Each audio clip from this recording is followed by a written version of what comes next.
நம்ம ஆர்சிபி ஜெயிச்சதுக்கு அப்புறம் சின்னசாமி ஸ்டேடியத்துக்கு வெளியில தள்ளுமுள்ளுல 11 பேர் போயிட்டாங்கன்னு கேட்கவே மனசு கஷ்டமா இருக்கு.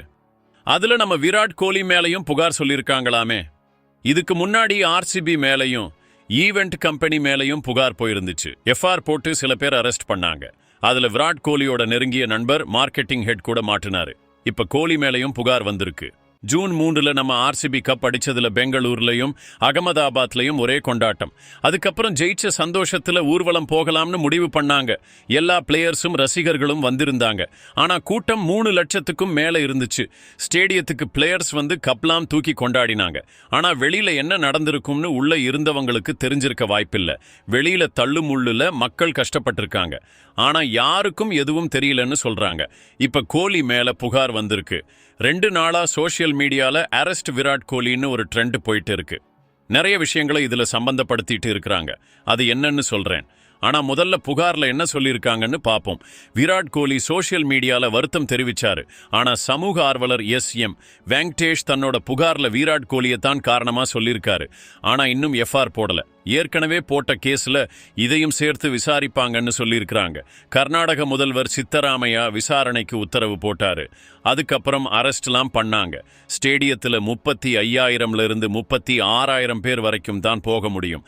ஆனா 3 லட்சம் பேர் போயிட்டாங்க. கூட்டத்தை கண்ட்ரோல் பண்ண முடியாம தள்ளுமுள்ளுல 11 பேர் இறந்து போயிட்டாங்க. 50 பேருக்கு மேல காயம். கர்நாடகா ஸ்டேட் கிரிக்கெட் அசோசியேஷன் என்ன சொல்றாங்கன்னா, கூட்டத்தை சமாளிக்க வேண்டியது எங்க பொறுப்பில்ல, அது ஆர்சிபியோட ஈவெண்ட்னு சொல்லிட்டாங்க. பிசிசிஐ கூட இது எங்க ஈவெண்ட் இல்ல, ஆர்சிபியோடதுன்னு சொல்லிட்டாங்க. எல்லாரும் தப்பிக்கிறாங்க. ஆனா உயிரை இழந்தவங்களுக்கு யாரு துணை? அவங்க நம்ம சாம்பியன் பிளேயர்ஸை பார்க்கணும், கோப்பையை பார்க்கணும்னு 18 வருஷம் வெயிட் பண்ணாங்க. இப்ப அரெஸ்ட்லாம் பண்ணிட்டு இருக்காங்க. புகார் நிறைய வந்துட்டு இருக்கு. விராட் கோலி கூட லண்டன் போயிட்டாருன்னு சொல்றாங்க. இதுக்கு யாரு பொறுப்பு? ஏன் கூட்டத்தை கண்ட்ரோல் பண்ணல? என்ன அவசரம் ஆர்சிபிக்கு உடனே ஊர்வலம் போகணும்னு? கொஞ்ச நாள் கழிச்சு போயிருக்கலாமே. இந்திய டீம் ஜெயிச்சிட்டு வந்தப்ப கூட கொஞ்ச நாள் கழிச்சுதான் ஊர்வலம் போனாங்க.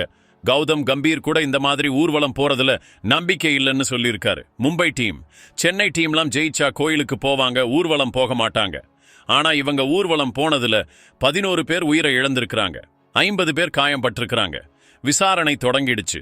ஆனா இது எங்க போய் முடியுதுன்னு பாப்போம். யாரு காரணம்னு கண்டுபிடிச்சு தண்டனை கொடுப்பாங்களான்னு தெரியல. உங்க கருத்துப்படி இந்த தள்ளுமுள்ளுக்கு யாரு காரணம்? என்ன நம்ம நியூஸ் கிரீக் சேனல் சொல்றது கரெக்டா? சொல்லுங்க மக்களே. லைக் பண்ணுங்க, ஷேர் பண்ணுங்க. நம்ம ஆர்சிபி ஜெயிச்சதை கொண்டாடுவோம். ஆனா இந்த மாதிரி தப்பு நடக்காம பாத்துக்குவோம்.